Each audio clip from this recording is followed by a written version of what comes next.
శివుని అనుగ్రహం కోసం సోమవారం వీటితో అభిషేకం చేయండి, అన్ని సమస్యలకు పరిష్కారం పొందండి. శ్రావణ సోమవారం భోలాశంకరుడిని పూజిస్తే భక్తులందరి కోరికలు తీరుస్తాడని చెబుతారు.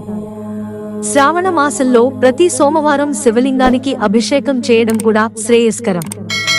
దీనితో పాటు శివుడిని ప్రసన్నం చేసుకోవడానికి, అతని ఆశీస్సులు పొందడానికి అనేక నియమాలున్నాయి.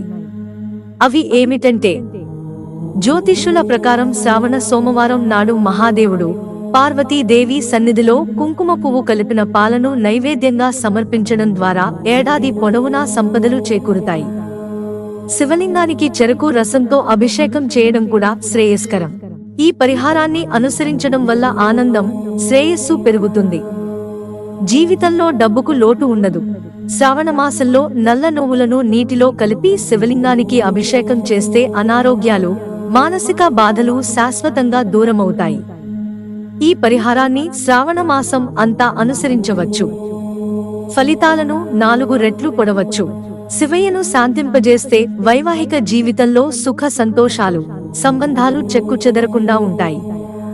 వైవాహిక జీవితం బలపడాలంటే భార్యాభర్తలు శ్రావణ మాసంలోని అన్ని సోమవారాల్లో శివుడు, పార్వతీదేవికి పంచామృతంతో అభిషేకం చేయాలి.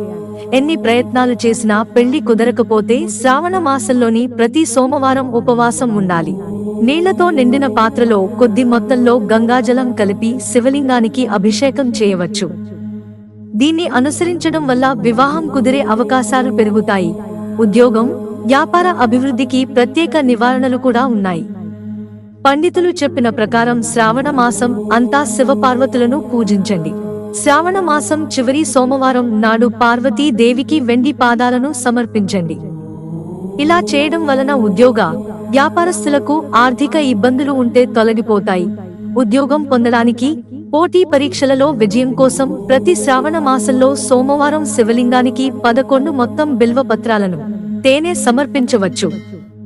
ఇలా చేయడం వలన శుభ ఫలితాలు పొందుతారు. మిత్రులారా, ఛానల్ సబ్స్క్రైబ్ చేసుకోవడం మర్చిపోకండి. ధన్యవాదాలు.